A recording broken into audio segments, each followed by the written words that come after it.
नमस्कार. मी विनोद माने. आजचा विषय आहे माणसाच्या आयुष्यातील डिप्रेशन आणि अपग्रेशन. माणसाचा सर्वात आवडता छंद कोणता? असा प्रश्न जर कोणी विचारला तर मी 100% सांगेन, दुःखी राहणं आणि स्वतःला बिचारा समजणं.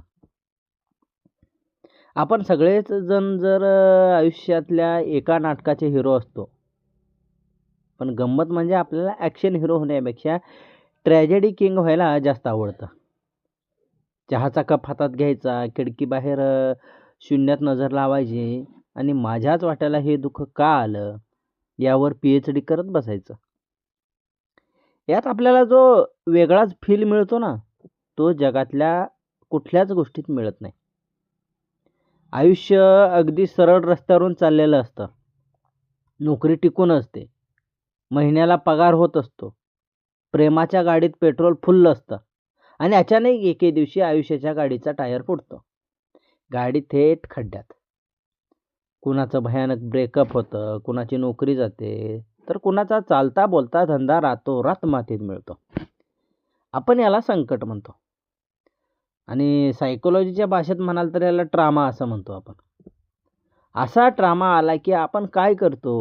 आपण आरडाओरड करतो, देवाच्या नावाने खडं फोडतो आणि आता माझं सगळं संपलं असा बोर्ड गळ्यात अडकवून जगाच्या बाजारात सहानुभूती मागायला निघतो.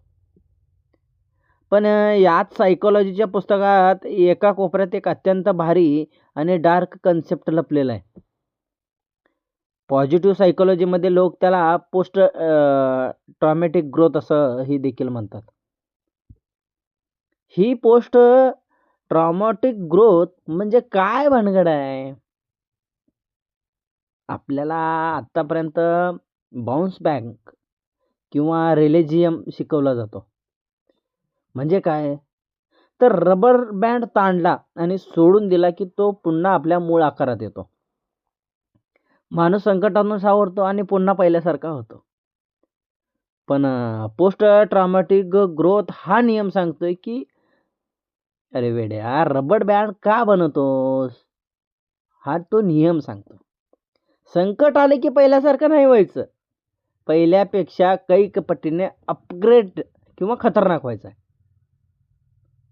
ही साधी रिकव्हरी नाहीये. आजारी पडून बरा झालेला माणूस म्हणजे रिकव्हरी. पण आजारी पडल्यामुळे ज्याला आरोग्याचं आणि आयुष्याचं खरं तत्त्वज्ञान समजतं आणि जो पुन्हा कधीच आजारी न पडण्यासाठी स्वतःला आतून बाहेरून पोलादी बनवतो, ती असते ग्रोथ.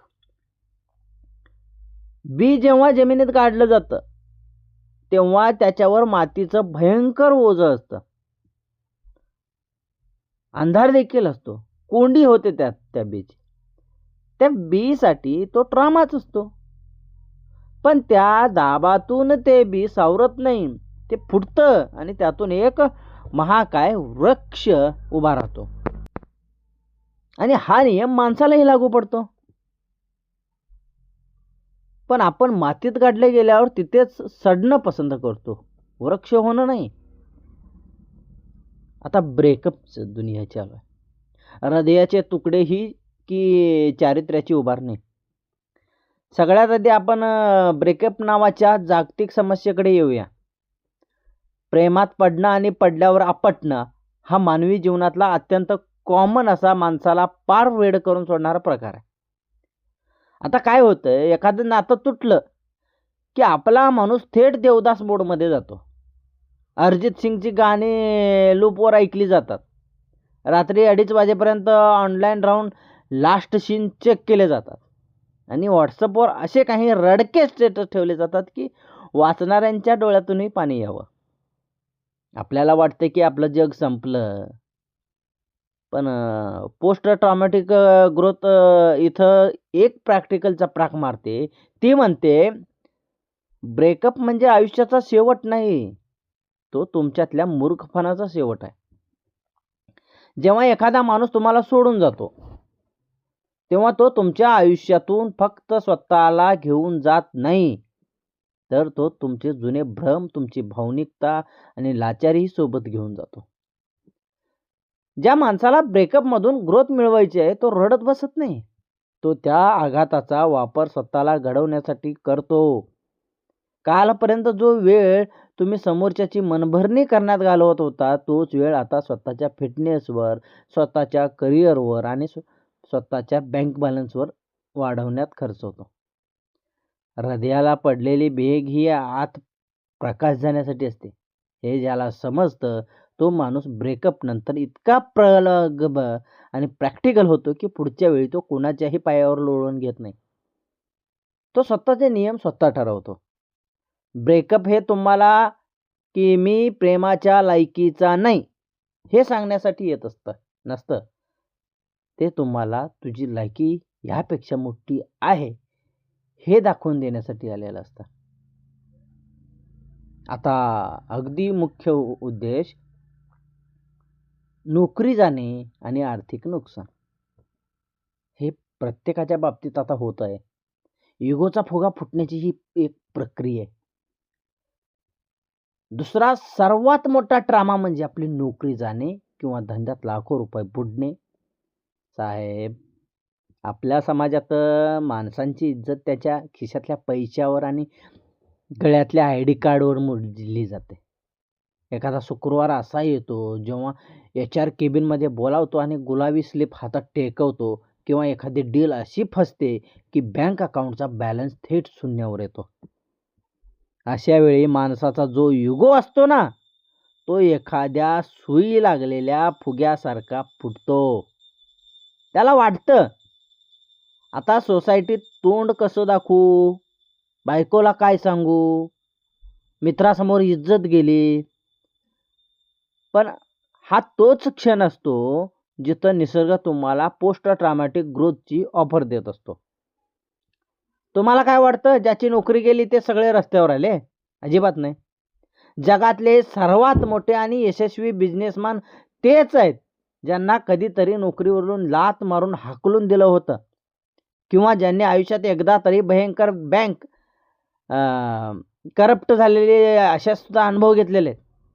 नोकरी गेली किंवा धंदा बुडाला की माणसाला आयुष्यात पहिल्यांदा कम्फर्ट झोनच्या बाहेर फेसलं जातं. तोपर्यंत आपण AC केबिनमध्ये बसून मी खूप भारी आहे या भ्रमात जगत असतो. संकट येतं आणि तुम्हाला वास्तवाच्या तप्त जमिनीवर आणून उभं करतं. इथून पुढे 2च रस्ते असतात. एक रस्ता दारूकडे आणि नैराश्याकडे जातो. दुसरा रस्ता स्वतःचं साम्राज्य उभं करण्याकडे जातो. जो माणूस दुसरा रस्ता निवडतो, तो या आघाताचा वापर इंधन म्हणून करतो. तो विचार करतो, माझ्याकडे आता गमवण्यासारखं काहीच नाही, मग आता पूर्ण ताकदीने खेळायला काय हरकत आहे. ही जी नथिंग टू लूज वाली मानसिकता आहे ना, ती जगातील सर्वात खतरनाक सायकोलॉजी आहे. तेव्हा तुमच्या खिशात पैसे नसतात, तेव्हा तुम्ही सर्वात जास्त इनोव्हेटिव्ह होता. तुम्ही मार्केटची खरी नस ओळखता. आर्थिक नुकसान हे तुम्हाला भिकारी बनवण्यासाठी येत नाही, ते तुम्हाला पैशाचं आणि लोकांच्या खोट्या चेहऱ्यावरचं खरं नियम शिकवण्यासाठी येतं. आता संकटात लपलेला फिल्टर काय सांगतोय, पोस्ट ट्रॉमॅटिक ग्रोथचा आणखी एक डार्क पण अत्यंत फायदेशीर भाग आहे, तो म्हणजे नात्यांचं ऑडिट. जेव्हा तुमच्याकडे पैसा असतो, सत्ता असते, तेव्हा तुमच्या अवतीभोवती मित्रांचा आणि नातेवाईकांचा अक्षरशः बाजार भरलेला असतो. सगळे गोड बोलतात, पण जेव्हा तुमच्या आयुष्यात ट्रामा येतो, नोकरी जाते किंवा धंदा बुडतो, तेव्हा या गर्दीतले 90% लोक अचानक गायब होतात. सुरुवातीला तुम्हाला याचा भयंकर त्रास होतो. अरे, मी याच्यासाठी एवढं केलं आणि हा माझ्या वाईट काळात सोडून गेला. हा विचार माणसाला खाऊन टाकतो. पण प्रॅक्टिकल नजरेतून बघितलं तर या संकटाने तुमच्या आयुष्यात एक फिल्टरचं काम केलेलं असतं. जे लोक तुमच्यासाठी कचरा होते, त्यांना संकटाने तुमच्या आयुष्यातून बाहेर फेकून दिलं. आता तुमच्याकडे जे 10% लोक उरले आहेत ना, ते खरे हिरो आहेत.